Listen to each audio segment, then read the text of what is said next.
সকাল প্রিয় দর্শক, আপনাদের সবাইকে আমন্ত্রণ জানিয়ে শুরু করছি চ্যানেল 24 এর সাপ্তাহিক নিয়মিত আয়োজন জিসকা প্রেজেন্স পিউলি মেডিকেল 24 অনুষ্ঠানে আজকের পর্ব।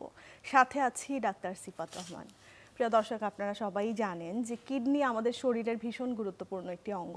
কিডনি আমাদের শরীরে দেখা যায় যে বিভিন্ন শারীরবৃত্তীয় কর্মকাণ্ড করে। এর মধ্যে রয়েছে হরমোন উৎপাদন, আমাদের শরীরে বর্জ্য পদার্থ বা যে টক্সিনগুলো প্রতিনিয়ত উৎপাদিত হয় সেগুলোকে শরীর থেকে বের করে দেওয়া, আমাদের ইলেকট্রোলাইট বা যে ইলেকট্রোলাইট বলতে যেটা বোঝানো হয় সেই রক্তে সেটার মাত্রাটাকে নিয়ন্ত্রণ করা, এরকম ভীষণ গুরুত্বপূর্ণ কিছু কাজ করে। তো কিডনির রোগ যখন হয় তখন দেখা যায় যে সেই ফাংশনগুলোই ধীরে ধীরে কমে যেতে থাকে এবং প্রাথমিকভাবে কোনো ধরনের লক্ষণই আসলে রোগীর মধ্যে প্রকাশিত হয় না। যত দিনে লক্ষণগুলো প্রকাশিত হয় তত দিনে দেখা যায় যে রোগটা অনেকটাই প্রোগ্রেস করে গিয়েছে, রোগী কিন্তু জানছেন না বা ডায়াগনোসিসটা হচ্ছে না। ঠিক এই কারণেই আসলে প্রয়োজন যে কিডনি রোগ সম্পর্কে সচেতনতা বৃদ্ধি করা, সাধারণ মানুষের মধ্যে সেই তথ্যগুলো পৌঁছে দেওয়া যাতে আপনারা উপকৃত হন এবং আপনারা আর্লি স্টেজে কিডনি রোগকে শনাক্ত করতে পারেন। চেষ্টা করছি আপনাদের দৃষ্টিকোণ থেকেই যেই প্রশ্নগুলো আসলে প্রতিনিয়ত আপনাদের মাথায় থাকে সেই প্রশ্নগুলোর উত্তর খোঁজবার। আর আমাদের সাথে আজকে স্টুডিওতে উপস্থিত আছেন আমাদের দেশের অত্যন্ত স্বনামধন্য একজন কিডনি রোগ বিশেষজ্ঞ, আমাদের আজকের আমন্ত্রিত অতিথি অধ্যাপক ডাক্তার রফিকুল আলম, কিডনি বিশেষজ্ঞ, সাবেক উপাচার্য, বাংলাদেশ মেডিকেল বিশ্ববিদ্যালয়। প্রিয় দর্শক, আমাদের এই আয়োজনটি সরাসরি সম্প্রচারিত হচ্ছে। আমাদেরকে সরাসরি ফোন করতে চাইলে টিভি স্ক্রলে যে নাম্বারটি দেখতে পাচ্ছেন সেই নাম্বারটিতে ডায়াল করতে হবে। এছাড়া আমরা ফেসবুকে লাইভে আছি, সেখানে আমাদের সাথে যুক্ত হতে পারছেন। স্যার, শুভ সকাল, আপনাকে আমন্ত্রণ জানাচ্ছি। শুভ সকাল, ধন্যবাদ আপনাকে। স্যার আছি আলহামদুলিল্লাহ। আচ্ছা স্যার, আপনার সাথে কথা হচ্ছিল আমার এই অনুষ্ঠান শুরু হওয়ার আগেই। আপনি বলছিলেন যে বাংলাদেশের প্রায় 18% জনগণ, মানে আমাদের টোটাল পপুলেশন 18% জনগণ কোনো না কোনো কিডনি রোগে আক্রান্ত এবং প্রতি বছরও প্রায় 30 থেকে 40,000 বা 50,000 নতুন করে কিডনি রোগী শনাক্ত হচ্ছেন। তো এর বাইরেও নিশ্চয়ই যে যারা শনাক্ত হচ্ছেন না সেখানেও নিশ্চয়ই একটা বড় সংখ্যা লুকিয়ে আছে। তো এটা আমাদের জন্য একটা ভীষণ অ্যালার্মিং একটা ব্যাপার। তো আপনি একজন কিডনি রোগ বিশেষজ্ঞ হয়ে আপনি কি মনে করছেন যে বাংলাদেশের জন্য এই বার্ডেনটা আসলে কতটুকু ভয়াবহ হতে পারে? দেখুন, ডেফিনেটলি এটা অত্যন্ত ভয়াবহ একটা বিষয় এবং এটা একটা মহামারীর আকার ধারণ করতে যাচ্ছে আর কি। যেভাবে বেড়ে যাচ্ছে প্রতি বছর প্রায় 40-45 হাজার নতুন রোগী যোগ হচ্ছে, আর আমাদের যে পরিসংখ্যান আমরা বলছি আসলে তার চেয়েও বেশি। এটা পরিসংখ্যানটা আসলে লিমিটেড কিছু স্টাডির উপরে, ব্যাপক দেশ ভিত্তিক যে স্টাডি সেরকম স্টাডি পুরো দেশের চিত্রটাও এখানে উঠে আসে না। আর যেটা আপনি অত্যন্ত গুরুত্বপূর্ণ একটা ইস্যু তুলে এনেছেন সেটা হচ্ছে এর অনেকেই কোনো সিমটম হয় না এবং যাদের মধ্যে কিডনি রোগ শনাক্ত হয়েছে বিভিন্ন ধরনের, তাদের মধ্যে প্রায় 60%-এরও বেশি তারা আরও জানতোই না যে তাদের কোনো কিডনি রোগ আছে বা থাকতে পারে, এরকম তারা মনে করেছে। তো যাই হোক, এর পরিপ্রেক্ষিতে যেটা এই যে বেড়ে যাচ্ছে প্রতি বছর এবং এর যে ব্যাপক আকার ধারণ করছে, এটা ধারণ করার মতো, এটা প্রতিরোধ করা বা প্রতিকার করার মতো সক্ষমতাও আমাদের আসলে পর্যাপ্ত নেই।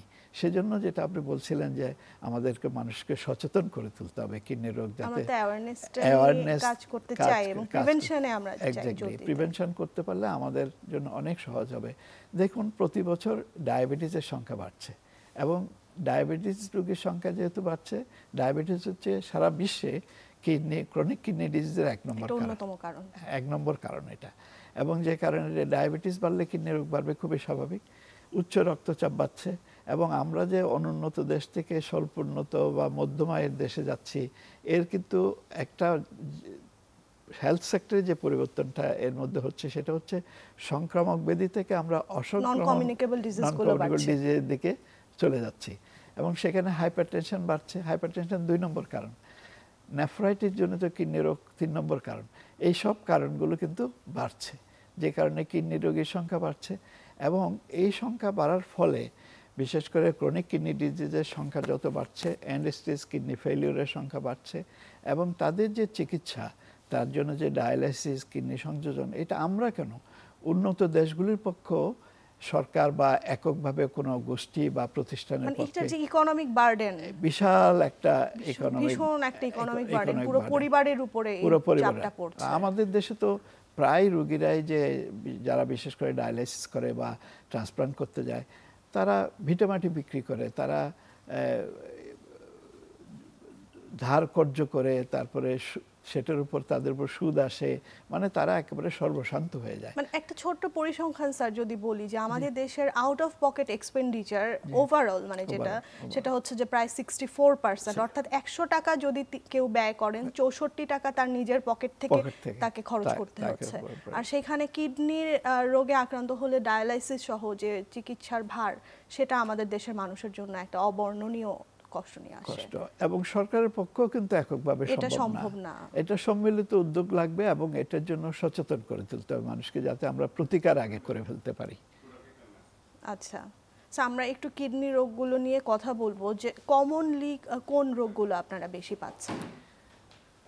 যেটা একটু আগে বলছিলাম যে ডায়াবেটিস জনিত কিডনি রোগ, যেটা ক্রনিক কিডনি ডিজিজের মধ্যে আমরা পাই, উচ্চ রক্তচাপ জনিত পাই, নেফ্রাইটিস জনিত, এগুলো হচ্ছে ক্রনিক কিডনি ডিজিজের মধ্যে। এছাড়া কিডনির অন্য রোগগুলো এটা ক্রনিক কিডনি ডিজিজ না, যেমন ধরুন ইনফেকশন, যেমন মূত্রনালী ইনফেকশন খুব কমন, বিশেষ করে মেয়েদের। মানে কোনো মেয়ে যদি বলে যে তার লাইফ টাইমে মূত্রনালী ইনফেকশন, ইউরিনারি ইনফেকশন হয় নাই, সেটা একটু অবাক হওয়ার মতো হবে আর কি, এরকম একটা বিষয়।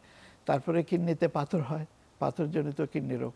বংশগত কিডনি রোগ বেশ কম না, কিন্তু বংশগত সিস্ট হয়, বংশগত নেফ্রাইটিস হয়, বিভিন্ন রকম রোগ।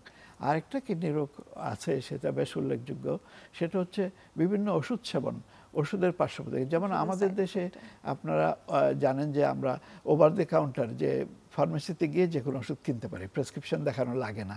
আমরা ব্যথানাশক ওষুধ যত্রতত্র আমরা ব্যবহার করছি। ব্যথানাশক ওষুধ থেকে একটা বিশাল সংখ্যক কিডনি রোগী হচ্ছে। এছাড়া বাচ্চা বয়সে কিডনির ইনফেকশন, মূত্রনালী ইনফেকশন যদি অনেক সময় দেখা যায় একাধিকবার ইনফেকশন হলে, অনেক সময় আমরা ইনফেকশন হলে অ্যান্টিবায়োটিক দিই, কিন্তু কেন হচ্ছে সেটা দেখি না। এবং ছোট বাচ্চাদের বারবার ইউরিনারি ইনফেকশন হলে সেটার কারণ খুঁজে বের করতে যদি না করি বা বের করতে না পারি, তাহলে প্রাপ্তবয়স্ক যখন হয় তখন তাদের chronic pyelonephritis, chronic kidney disease এগুলো হয়। এভাবে কিন্তু কিডনি রোগ বিভিন্নভাবে আমাদের হচ্ছে।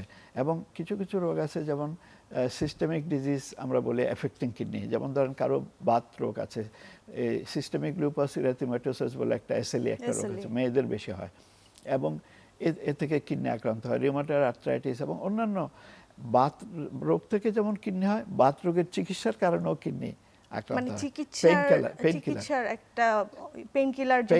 লং টাইম পেইন কিলার দেওয়া হয়, তাই সেখানে আপনার কিডনি রোগ হয়ে যায়, ক্রনিক কিডনি ডিজিজ হয়, অ্যাকিউট কিডনি ফেলিওর হয়। এছাড়া আমাদের দেশে যেমন ধরুন খাদ্যে ভেজাল, তারপরে আমাদের দেশে ফুড পয়জনিং এগুলো থেকে আকস্মিকভাবে কিডনি, কলেরা কমে গেছে, কিন্তু ডায়রিয়া জনিত রোগ কিন্তু এখনো খুব কমে নাই, আছে, এখনো আছে।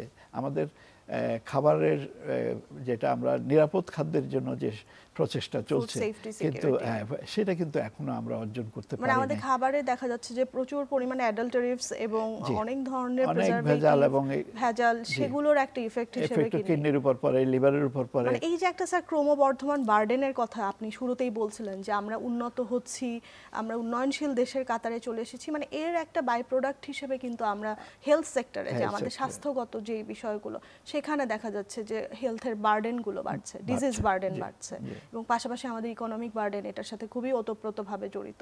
তো ওভারঅল কিন্তু একটা পেশেন্টের কোয়ালিটি অফ লাইফ এখানে ডেটোরিয়েট করছে। আচ্ছা, আমরা যেটা কিডনি রোগের বিষয়ে যারা কাজ করছে, আমরা একটা দাবি জানাচ্ছি ইদানিং না, অন্যান্য দেশে আরও আগে থেকে, এবং WHO এটাকে আমাদের দাবিটাকে গ্রহণ করেছে তাদের জেনারেল অ্যাসেম্বলিতে, যে আমরা আমেরিকাতে যেমন বলা হচ্ছিল যে ব্ল্যাক লাইফ ম্যাটার্স, আমরা বলছি কিডনি হেলথ ম্যাটার্স। এবং কিডনি হেলথ ম্যাটার্স এটার কারণ হিসেবে আমরা যে পরিসংখ্যানগুলো তুলে ধরেছি সারা বিশ্বে, যে এটার যে ব্যাপকতা, এবং নন কমিউনিকেবল ডিজিজগুলোর মধ্যে যদি কিডনি ডিজিজকে আমরা ইনক্লুড করতে না পারি, তাহলে ভয়াবহ একটা পরিণতির দিকে আমরা চলে যাব, এবং আমাদের জনগোষ্ঠীর এক ব্যাপক অংশ ক্রনিক কিডনি রোগ এবং অন্যান্য কিডনি রোগে আক্রান্ত হয়ে তাদের সৃজনশীলতা হারাবে, তাদের উৎপাদনশীলতা হারাবে, এবং সমাজে তাদের কন্ট্রিবিউশন করার যে ব্যাপক সম্ভাবনা, সেটা থেকে আমরা বঞ্চিত হব। তালিকায় কি কিডনি রোগ অন্তর্ভুক্ত নেই? এনসিডিতে কিডনি রোগ অফিসিয়ালি এখনও অন্তর্ভুক্ত হয়নি আমাদের দেশে। কিছু কিছু দেশে হয়েছে। সম্প্রতি ওয়ার্ল্ড হেলথ অ্যাসেম্বলিতে আমাদের ইন্টারন্যাশনাল সোসাইটি অফ নেফ্রোলজির পক্ষ থেকে এই প্রস্তাবটা গৃহীত হয়েছে যে কিডনি হেলথ ম্যাটার্স, এবং অচিরে আমরা আশা করছি যে বিশ্ব স্বাস্থ্য সংস্থা কিডনি রোগকে নন কমিউনিকেবল ডিজিজের অংশ হিসেবে অফিসিয়ালি ডিক্লেয়ার করবে এবং বিভিন্ন সদস্য রাষ্ট্রকে সেটার জন্য অনুরোধ জানানো হবে। আমরা বিভিন্ন অ্যাডভোকেসি গ্রুপের মাধ্যমে বিভিন্ন পর্যায়ে আমরা আমাদের যারা নীতি নির্ধারক আছেন, সরকার বা আমাদের এনজিও বা বিভিন্ন ফিলান্থ্রপিক যে অর্গানাইজেশন, ব্যক্তি, সবাই মিলে আমরা চেষ্টা করছি যে এটাকে নন কমিউনিকেবল ডিজিজের অংশ হিসেবে নিয়ে এটাকে আমরা গুরুত্ব সহকারে বিবেচনা করে এই রোগের প্রতিরোধের এবং এই রোগের চিকিৎসায় আমরা যেন কার্যকর পদক্ষেপ নিতে পারি। আচ্ছা, সেক্ষেত্রে স্যার বাংলাদেশে আপনারা কি ধরনের প্রোটোকল তাহলে মেনে চলছেন? আমরা বাংলাদেশে যেটা হচ্ছে সরকারিভাবে সরকারি হাসপাতালগুলোতে কিন্তু কিডনি রোগের বিষয়ে সরকার চেষ্টা করে যাচ্ছেন, যেমন কম খরচে ডায়ালিসিস চিকিৎসা দেওয়া, কম খরচে ট্রান্সপ্লান্ট করা, এগুলো চলছে। আমরা চাচ্ছি যে হেলথ ইন্স্যুরেন্স যদি আমরা চালু করতে পারি, ব্যাংকিং বা অন্যান্য হেলথ সেক্টরে যেটা সোশ্যাল রেসপন্সিবিলিটি, যে সেই স্কিমের আন্ডারে যে অর্থ, সেগুলো যাতে কিডনি রোগীদের যে ডায়ালাইসিস এবং কিডনি সংযোজনের ক্ষেত্রে ব্যয় করা যায়, এবং আমাদের যে জাকাত ফান্ড আছে সেই জায়গা থেকে যদি আমাদের কিডনি রোগীদের ব্যাপারে সাহায্য সহযোগিতা করা যায়, বিশেষ করে সচেতনতামূলক প্রোগ্রামগুলো, তারপরে ডায়ালাইসিসের চিকিৎসা, ডায়ালাইসিসের মধ্যে আবার হিমোডায়ালাইসিস, পেরিটোনিয়াল ডায়ালাইসিস 2 ধরনের আছে, সেগুলোতে পৃষ্ঠপোষকতা করা, তারপরে ট্রান্সপ্লান্টের ক্ষেত্রে ট্রান্সপ্লান্টের জন্য যেসব ওষুধ ইউজ করতে হয় সেগুলোর শুল্ক কমানো, বা সেগুলো প্রথম 6 মাস বা 1 বছর বিনামূল্যে দেওয়া। পৃথিবীর কোনো কোনো দেশে আছে, ইরান এবং অন্যান্য বেশ কিছু দেশে আছে, এটা করা হয়। এবং কিডনি সংযোজনের ব্যয়, যেটা মানে ব্যয়মুক্ত করা, অর্থাৎ ফ্রিলি কিডনি সংযোজন যাতে করা যায়, বিশেষ করে সরকারি হাসপাতাল এবং বড় বড় হাসপাতালগুলোতে যেন আমরা নামমাত্র মূল্যে অথবা বিনামূল্যে কিডনি সংযোজন করতে পারি। এবং প্রত্যেক হাসপাতালে কিডনি সংযোজনের জন্য আমরা কিডনি রোগ সচেতনতার জন্য আমরা যদি একটা কর্নার প্রতিষ্ঠা করতে পারি, সেখান থেকে জনগণকে সচেতন করে তুলতে পারি, তাহলে কিন্তু আমরা এই বিষয়ে অনেকখানি সফল হতে পারবো বলে আমরা বিশ্বাস করি। আচ্ছা স্যার, আমি একটু সিকেডির প্রসঙ্গে আবার আসি, যে সিকেডির ক্ষেত্রে দেখা যায় যে রোগীটা একদমই অ্যাসিমটোমেটিক থাকেন, প্রথম দিকে তার মধ্যে কোনো ধরনের লক্ষণ প্রকাশিত হন না, তা আসলে তিনি কিভাবে বুঝবেন যে তার কিডনি ক্রনিক কিডনি ডিজিজে আক্রান্ত হয়েছে? যেমন ধরুন সিকেডির ক্ষেত্রে যেটা বলছেন সেটা খুবই সত্যি, এটাকে আমরা সাইলেন্ট কিলার বলি। সিকেডি হওয়ার পরে যেমন আমরা যদি কোনো ব্লাড টেস্ট করি, রক্ত ক্রিয়েটিনিন পরীক্ষা করি, এগুলি বেড়ে যাওয়ার পর্যায়ে আস্তে আস্তে প্রায় 50%-এর মতো কিডনি ফাংশন নষ্ট হয়ে যায়। এবং রোগীতে যে সিমটমগুলি হয়, যে বমি বমি ভাব, ক্ষুধামন্দা, শরীরে পানি এসে যাওয়া, উচ্চ রক্তচাপ হয়ে যাওয়া, রক্তশূন্যতা হওয়া, এই যেগুলো আসে, এগুলি যখন আসে তখন 70 থেকে 80 কিডনি ড্যামেজ হয়ে যায়। যে কারণে খুবই সচেতন না হলে, আর রিস্ক গ্রুপ কারা তাদেরকে যদি আমরা শনাক্ত করতে না পারি, তাহলে এটা ডায়াগনোস করা খুবই কঠিন। দেখা যায় একটা মেডিকেল চেক আপে গিয়া বা মধ্যপ্রাচ্যে চাকরির জন্য হয়তো একটা চেক আপ করতে গেছে বা ইন্স্যুরেন্সের জন্য চেক আপ করতে গেছে, তখন ধরা মানে একটা অপরচুনিস্টিক ডায়াগনোসিস হচ্ছে কোনো একটা রিজনে হয়তো সেটা হচ্ছে। তো সেই জন্য রিস্ক গ্রুপ আইডেন্টিফাই করা দরকার। রিস্ক গ্রুপ কারা? যাদের ফ্যামিলিতে কিডনি রোগ আছে, যাদের বয়স 40-এর বেশি, যারা ডায়াবেটিস, হাইপারটেনশন, উচ্চ রক্তচাপ, ডায়াবেটিস এগুলোতে ভুগছে, যাদের নেফ্রাইটিস হয়েছে, যাদের কখনো কিডনির পাথর হয়েছিল, যাদের বংশগত কিডনি রোগ আছে, যারা বহুদিন ধরে বাতের ওষুধ বা ব্যথানাশক ওষুধ ইউজ করছে, এই ধরনের যারা মোটা, আমরা ওবেসিটি যেটা বলি, ধূমপায়ী, এ ধরনের আমরা যদি রিস্ক গ্রুপগুলোকে আইডেন্টিফাই করতে পারি এবং স্ক্রিনিং করতে পারি, তাহলে কিডনি রোগটা আরও আর্লি ধরা পড়বে। স্যার, স্ক্রিনিং নিয়ে আমি অবশ্যই কথা বলবো, কারণ আসলে আর্লি ডিটেকশনের জন্য স্ক্রিনিং এর ভূমিকা অনস্বীকার্য। তো আসলে স্ক্রিনিং এর জন্য কি কোনো প্রোটোকল আছে যেটা ন্যাশনালি অ্যাপ্রুভড? স্ক্রিনিং এর জন্য আমরা যেটা বলে যাচ্ছি, যেমন আমাদের দেশে কমিউনিটি ক্লিনিক আছে, উপজেলা হাসপাতাল আছে, তারপরে বিভিন্ন অর্গানাইজেশন আছে, তাদের প্রান্তিক পর্যায়ে যেমন ব্র্যাক বা অন্যান্য যে প্রতিষ্ঠানগুলো আছে, সংগঠনগুলো প্রান্তিক পর্যায়ে তাদের কিছু ব্যবস্থা আছে যেগুলো প্রান্তিক পর্যায়ে স্বাস্থ্য ব্যবস্থার প্রতি যেগুলো তারা কাজ করে, সেরকম ক্ষেত্রে আমরা বলছি প্রস্রাবে অ্যালবুমিন যাচ্ছে কিনা এটা একটা স্ট্রিপ দিয়ে বোঝা যায়, এবং এর দামও খুব কম। একটা স্ট্রিপ দিয়ে প্রস্রাবে অ্যালবুমিন যাচ্ছে কিনা বোঝা যায়, শর্করা যাচ্ছে কিনা বোঝা যায়, ব্লাড যাচ্ছে কিনা বোঝা যায়। এরকম এইটা যদি আমরা দেখতে পারি, তারপরে যদি আমরা ব্লাড প্রেশারটা মাপতে পারি, উচ্চ রক্তচাপ, এটা ক্রনিক কিডনি ডিজিজের অন্যতম মানে অ্যাসোসিয়েশন বলবো, সহযোগী। তো সেটা যদি আমরা মাপতে পারি, আরেকটু উপরে গিয়ে উপজেলা পর্যায়ে যদি আসি, রক্তের ক্রিয়েটিনিনটা যদি আমরা দেখতে পারি, সেখান থেকে যদি আমরা বয়স এবং তার জেন্ডার, মানে সে পুরুষ না মহিলা, এই ভেদে তার জিএফআরটাকে হিসাব করে একটা ফর্মুলা দিয়ে হিসাব করা যায়, জিএফআরটা করতে পারি। আর একটু যদি আমরা জেলা পর্যায়ে আসেন বা এখন উপজেলা পর্যায়ে কোনো কোনো জায়গায় পাওয়া যায়, একটা আল্ট্রাসোনোগ্রাফি করতে পারি, তাহলে কিন্তু কিডনি ডিজিজের প্রায় সবটুকুই ধরা পড়ে যাবে। কিন্তু এই প্রোটোকলটা কি স্যার মানে আমরা তো সার্বজনীনভাবে আমরা এটা করা সম্ভব হয়নি। এটা আমরা দাবি জানিয়ে যাচ্ছি। যেমন আমরা বলছি কমিউনিটি ক্লিনিকে অন্তত স্ট্রিপের ব্যবস্থাটা করা, প্রস্রাবে অ্যালবুমিনটা দেখা হবে। কারণ আমরা তো চাই যে স্ক্রিনিং হবে সবসময় একদম স্বল্প মূল্যে, যেটা আসলে জনসাধারণ সেটা 10 টাকা দামের একটা অ্যাভেল করতে পারবে, যে কোনো সময় গিয়ে সেটা যেন পায় হাতে। এটা আমরা দাবি জানাচ্ছি। এটা কিন্তু করলে সরকারের কিন্তু খুব একটা বেশি কোনো খরচ হবে তা না, কিন্তু এটা খুবই সামান্য একটা বিষয়। এর জন্য আলাদা কোনো বাজেট অ্যালোকেশনও লাগবে না। আমরা যে বিভিন্ন রকম মিসেলিনিয়াস বা আমরা যে বলি যে বিভিন্ন রকমের আমরা ছোট কিছু বাজেট থাকে ওখান থেকে করা যায়। শুধু এটা হচ্ছে নীতিগত একটা বিষয়, পলিসি পর্যায়ে নিশ্চয়ই আপনারা কাজ করছেন। পলিসি পর্যায়ে আমরা যদি বলি যে এই জিনিসটা আমরা করতে চাই, তাইলে কিন্তু এটা হয়ে যাবে। মানে আশা করি আপনারা এটা নিয়ে আমরা এটা নিয়ে কাজ করছি। বা এখানে আমাদের অনেক সংগঠন আছে, Bangladesh renal association, kidney foundation Bangladesh, তারপরে অ্যাওয়ারনেস সোসাইটি, ক্যাম্পস, তারপরে বিভিন্ন আমাদের মেডিকেল ইউনিভার্সিটি থেকেও চেষ্টা করা হচ্ছে, বিভিন্ন রকমের national institute of kidney disease থেকে, বিভিন্ন জায়গায় সরকারি মেডিকেল কলেজে বিভিন্ন কিডনি বিভাগ, তাদের মধ্য থেকে নেফ্রোলজিস্টরা এবং সোশ্যাল ওয়ার্কাররা যারা, তারাও কিন্তু এর ভয়াবহতা বুঝতে পেরে আমাদের সাহায্যে এগিয়ে এসছে। সবাই এটা নিয়ে কাজ করছে যে এটাকে যাতে সামনে নিয়ে আসা যায় এবং এটাকে নীতি নির্ধারকদের একটা বিবেচনার মধ্যে নিয়ে আসা যায়। আচ্ছা স্যার, আমরা একটু অ্যাকিউট কিডনি ইনজুরি নিয়ে কথা বলতে চাই। যে একেআই বা অ্যাকিউট কিডনি ইনজুরি সম্পর্কে আমরা অনেকেই জানি, আবার অনেকেই হয়তো অ্যাওয়্যার না সেইভাবে। তো এই বিষয়টি নিয়ে আপনি কি বলবেন?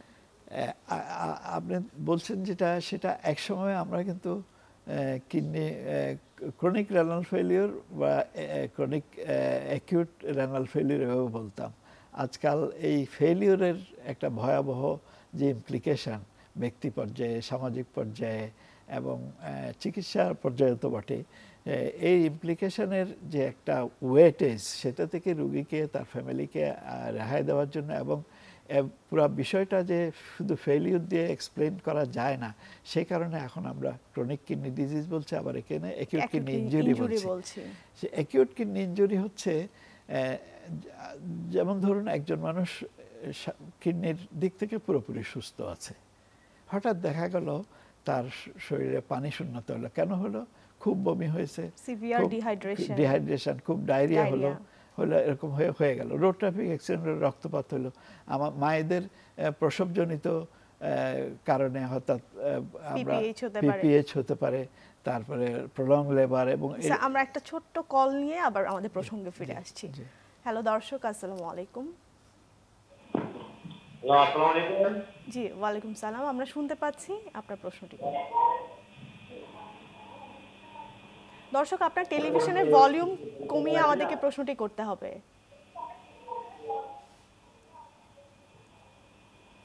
আর কিডনি পরীক্ষা করাইছিলাম, কিডনি পরীক্ষা করানোর পরে 1.4 সমস্যা আছে। এখন কিডনিটা লাগে না, দেওয়াল একবারে দেওয়া লাগে না। এখন কি করতে হবে? দর্শক, আপনার কি ডায়াবেটিস, উচ্চ রক্তচাপ এসব কোনো রোগ আছে? না না, উচ্চ রক্তচাপ নেই, লো প্রেসার। তো আপনি পরীক্ষা করালেন কেন? কোনো সমস্যা হচ্ছিল বলে পরীক্ষা করাইছেন? পরীক্ষা করাইছি, আমার গার্ডি ছিল শরীরে অ্যালার্জি ছিল, আর অ্যালার্জি পরীক্ষা করেন গেছি, আর ওই ডাক্তারে কিডনি পরীক্ষা দিছে, সব পরীক্ষা দিছে। দেওয়ার পরে আমি করাইছি, আর কিডনি 1.4 সমস্যা আছে। আচ্ছা, ধন্যবাদ দর্শক আপনার প্রশ্নের জন্য। আপনার প্রশ্ন শুনে মনে হচ্ছে 1.4 বলতে আপনি রক্তের সিরাম ক্রিয়েটিনিন যেটা বলি সেটা হয়তো বোঝাচ্ছেন। এটা আপনি যে ল্যাবে করেছেন সেই ল্যাবের আপনার রিপোর্টে আপনি দেখবেন সেটা এখানে নর্মাল একটা রেঞ্জ থাকে, হয়তো দেখবেন ওখানে 1 থেকে 1.2 1.3 এরকম, তবে 1.4টা বর্ডার লাইন একটু বেশি। এটা আর্লি স্টেজ বলতে হবে। এই ক্ষেত্রে আপনার প্রস্রাব পরীক্ষা, তারপর আপনার কিডনির আলট্রাসোনোগ্রাফি এগুলো একটু করা দরকার সম্ভব হলে। এবং এর পাশাপাশি আপনি যদি একজন কিডনি রোগ বিশেষজ্ঞর শরণাপন্ন হতে পারেন, তিনি আপনাকে ভালোভাবে অ্যাসেস করে আপনাকে পরামর্শ দিবেন যে আপনার কী ধরনের অসুবিধাগুলো হয়। যেমন আপনি বলছিলেন আপনার ক্ষুধা মন্দা হচ্ছে, সেটার জন্য আপনাকে পরামর্শ দিবেন, এবং কী ধরনের খাবারগুলো বেছে নিলে আপনার কিডনির উপরে চাপ কম পড়বে সেটা আপনাকে পরামর্শ দিবেন।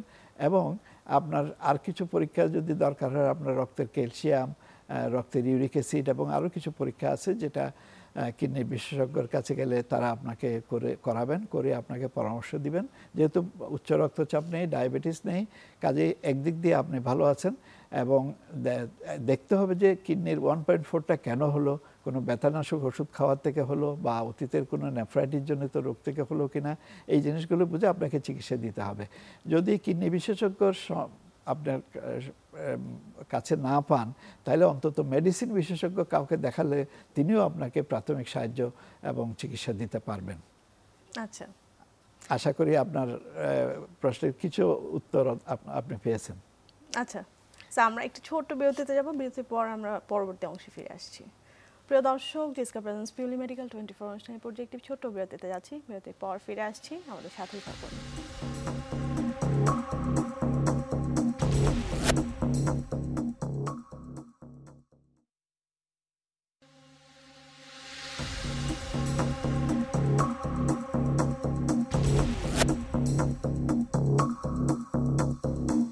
বিরতি শেষে আবারও আমন্ত্রণ জানাচ্ছি চ্যানেল 24-এর সাপ্তাহিক নিয়মিত আয়োজন ডিসকা প্রেজেন্স পিউলি মেডিকেল 24 অনুষ্ঠানে।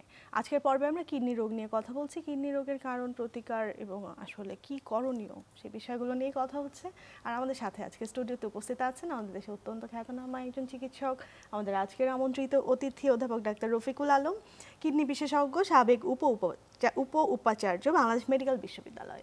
প্রিয় দর্শক, আমাদের এই আয়োজনটি যেহেতু সরাসরি সম্প্রচারিত হচ্ছে, আপনারা আমাদেরকে ফোন করতে পারছেন, যেই নাম্বারটিতে ডায়াল করতে হবে সেটি টিভি স্ক্রলে দেখতে পাচ্ছেন।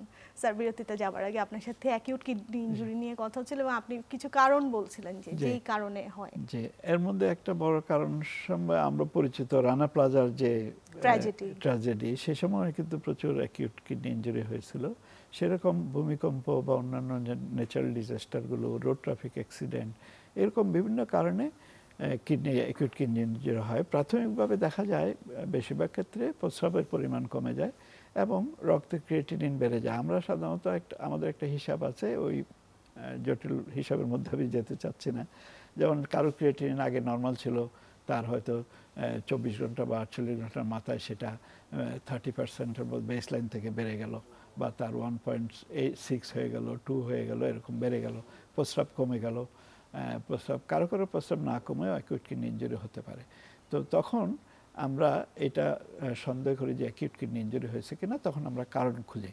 যেমন ধরুন শরীরে পানি শূন্যতা হলে সেটা আমরা পূরণ করার চেষ্টা করি, ডিহাইড্রেশন কারেক্ট করি, রক্ত শূন্যতা হলে রক্তের ব্যবস্থা করি, এভাবে কোনো ওষুধের পার্শ্ব প্রতিক্রিয়া বা রোড ট্রাফিক অ্যাক্সিডেন্ট এগুলো হলে সেটা চিকিৎসা করি। এভাবে চিকিৎসা করলে অ্যাকিউট কিডনি ইনজুরির সবচেয়ে ভালো দিক হচ্ছে যদি আপনি আর্লি ডায়াগনোসিস এবং আর্লি ট্রিটমেন্ট করতে পারেন, প্রপার ট্রিটমেন্ট করতে পারেন, সম্পূর্ণ ভালো আবার রিভার্সিবল হয়ে যায়, সম্পূর্ণ ভালো হয়ে যায়। আর কিছু কিছু ক্ষেত্রে কিছু সিকুয়েলি বলি আমরা, কিছু রয়ে যায় যে পুরোটা ভালো হয় না, একটা অংশ ক্ষতিগ্রস্ত থাকে, সেটা পরবর্তীকালে ক্রনিক কিডনি ডিজিজে রূপান্তর হতে পারে। কিন্তু বেশিরভাগ ক্ষেত্রে অ্যাকিউট কিডনি ইনজুরির সম্পূর্ণ ভালো মানে হয়ে যায়। ম্যানেজমেন্টটা যদি সঠিক ম্যানেজমেন্টটা সময়ে যদি করা হয়, হয়। হ্যাঁ, বেশ এবং করা এটা কি স্যার লাইফ থ্রেটেনিং কন্ডিশন হতে পারে পেশেন্টের জন্য? লাইফ থ্রেটিং হতে পারে। বিশেষ করে আমি যেটা উল্লেখ করি নাই সেটা হচ্ছে ইমার্জেন্সি ম্যানেজমেন্ট প্রয়োজন। এক ধরনের নেফ্রাইটিস হয়, আমরা র্যাপিডলি আরপিজিএন বলি, র্যাপিডলি প্রোগ্রেসিভ গ্লোমেরুলাইটিস।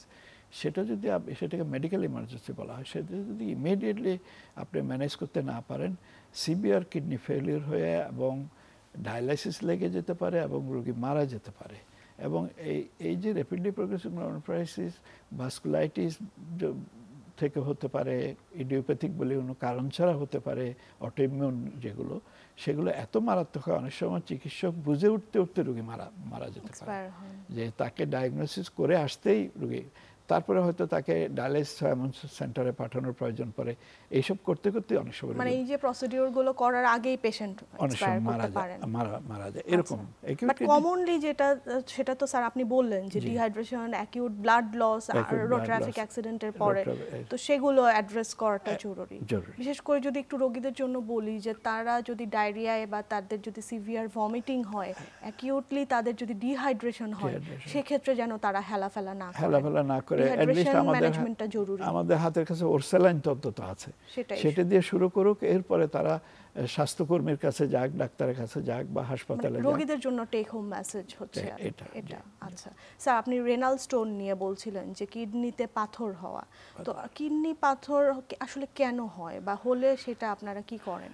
কিডনি পাথর কিন্তু অনেক সময় আমরা অতটাই খেয়াল করি না। কিডনি পাথর অনেক পাওয়া যায়, অনেক রোগীর হয়, কমন, এটা একটা কমন প্রবলেম। এবং প্রায় 1 in 10 যদি আমরা জনসংখ্যার মধ্যে বলি যে কারো না কারো পাথর কোনো না কোনো সময় হয়েছে, এবং একবার যার কিডনি পাথর হয় তার আবার হওয়ার প্রবণতা হতে পারে। আচ্ছা, আমাদের প্রস্রাবে আমাদের শরীরের বিভিন্ন মেটাবলিক প্রোডাক্ট থেকে বর্জ্য পদার্থ, আমাদের ফুড হ্যাবিট ইত্যাদির কারণে প্রস্রাবে বিভিন্ন রকম ক্রিস্টাল এবং মিনারেলগুলো থাকে। যদি প্রস্রাবে মিনারেলের ঘনত্ব বেড়ে যায়, অর্থাৎ পানি কম পান করা হয়, প্রস্রাব ঘন হয়, তখন সেখানে ক্যালসিয়াম জাতীয় ডিপোজিট হতে পারে, ক্যালসিফিকেশন হতে পারে বা ক্রিস্টাল ডিপোজিট হতে পারে, সেখান থেকে ধীরে ধীরে পাথর হতে পারে। এখানে যেমন ধরুন কমনেস্ট পাথর হচ্ছে ক্যালসিয়াম অক্সালেট স্টোন হচ্ছে কমন। যেমন যারা কিছু কিছু খাবার আছে যেগুলোতে, যেমন পালং শাক, যেমন রেড মিট, যেমন মাছের ডিম বা অন্যান্য এই অ্যানিম্যাল প্রোটিন, এগুলোতে বেশি থাকে, ইউরিক অ্যাসিড বেশি থাকে, ক্যালসিয়াম অক্সালেট, এগুলো স্টোন বেশি হয়, ইউরিক অ্যাসিড স্টোন হয়। এই ধরনের ফুড হ্যাবিটের সাথে একটা সম্পর্ক থাকে, যে স্টোন বেশি হচ্ছে, পানি কম পান করে, ওই যে ক্রিস্টাল ডিপোজিট হয়। এবং পাথর হলে অক্সালেট ক্রিস্টাল স্টোনের একটা বিউটি হচ্ছে সে আর্লি স্টেজে সিমটম তৈরি করে। কিছু কিছু সহজে বোঝা যায় এবং ধরা পড়ে যায় এবং স্পাইকি থাকে স্টোনগুলো।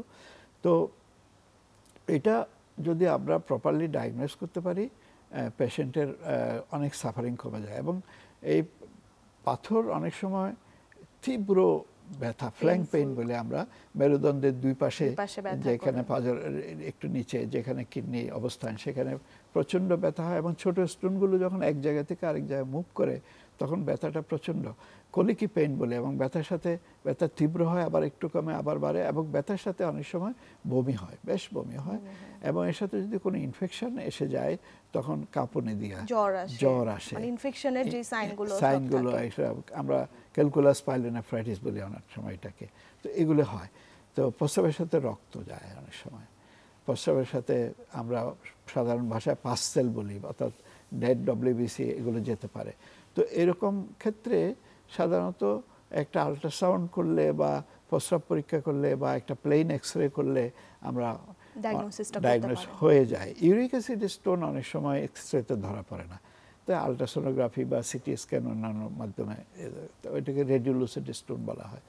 তো স্টোনের আরেকটা বিউটি হচ্ছে আপনার ছোট স্টোনগুলো পাস করে প্রস্রাবের মাধ্যমে, পাস করে মোর দেন, আমি বলবো যে লেস দেন 6 মিলিমিটার সাইজের স্টোনগুলোর মধ্যে 90% পাস করে যায়। মানে আপনারা পেশেন্টকে তখন বলেন যে পানি বেশি করে খেতে বলি, জগিং করতে বলি।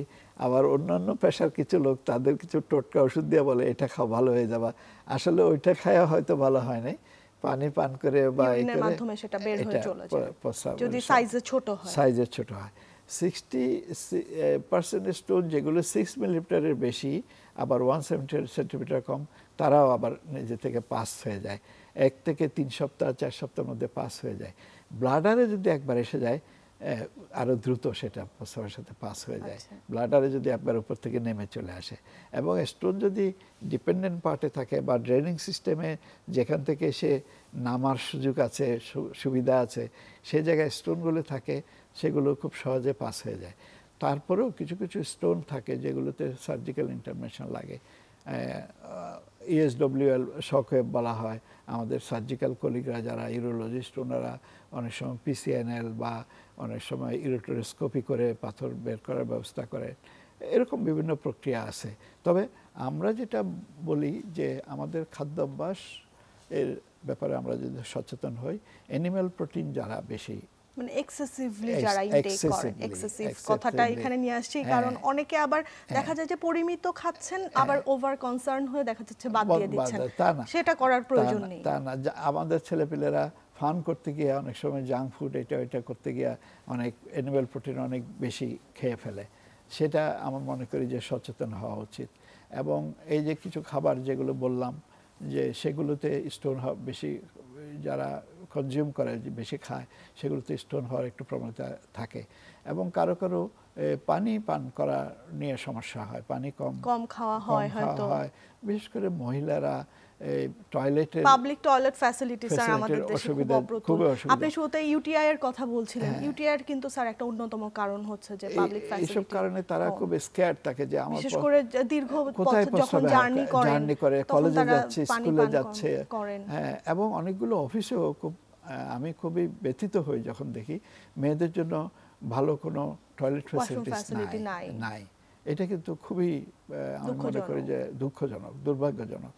এবং এর কারণে অনেক সময় এই স্টোন হওয়ার প্রবণতাটা বেড়ে যায়, যেটা সহজেই কিন্তু প্রিভেন্টেবল, ট্রিটেবল। এবং এই স্টোনগুলো এবং অনেকগুলো স্টোন সহজে পাস হয়ে যায়, কিন্তু যদি অবস্ট্রাকশন তৈরি করে প্রপারলি যদি ট্রিটেড না হয় তখন সেটা সার্জিক্যাল ইন্টারভেনশন লাগে। এবং ইনফেকশন এর মধ্যে যদি পাথরে ঢুকে যায়, সেখান থেকে ক্যালকুলাস পাইলিন নেফ্রাইটিস হয়ে chronic kidney damage, chronic kidney disease পর্যন্ত হয়ে যেতে পারে কনসিকোয়েন্স হিসেবে। আচ্ছা, আমাদের হাতে সময় কম।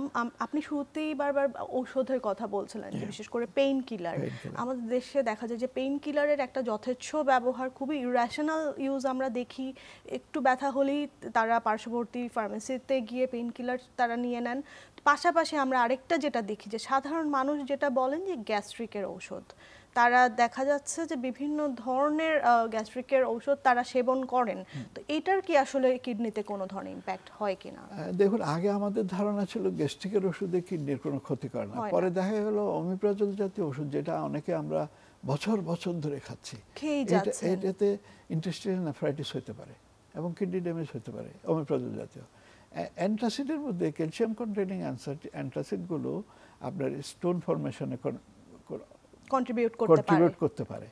তো গ্যাস্ট্রিকের ওষুধ খেলে যে কিডনির অসুবিধা হবে না, এই ধারণাটা সঠিক নয়। এটা একটা।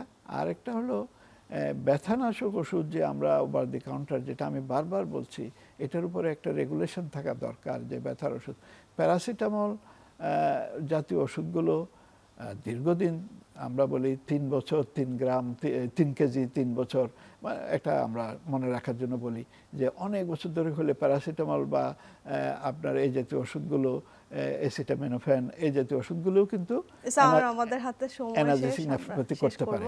জি স্যার, আপনাকে অসংখ্য ধন্যবাদ আমাদেরকে সময় দেওয়ার জন্য। আপনাকে অনেক অনেক ধন্যবাদ। আপনার মাধ্যমে আমাদের প্রিয় দর্শকদেরও ধন্যবাদ এবং শুভেচ্ছা জানাচ্ছি আমাদেরকে সময় দেওয়ার জন্য। প্রিয় দর্শক, আমাদের আজকের পর্বের আলোচনা ছিল এই পর্যন্ত। আশা করছি আপনারা উপকৃত হয়েছেন। দেখা হবে সামনের পর্বে।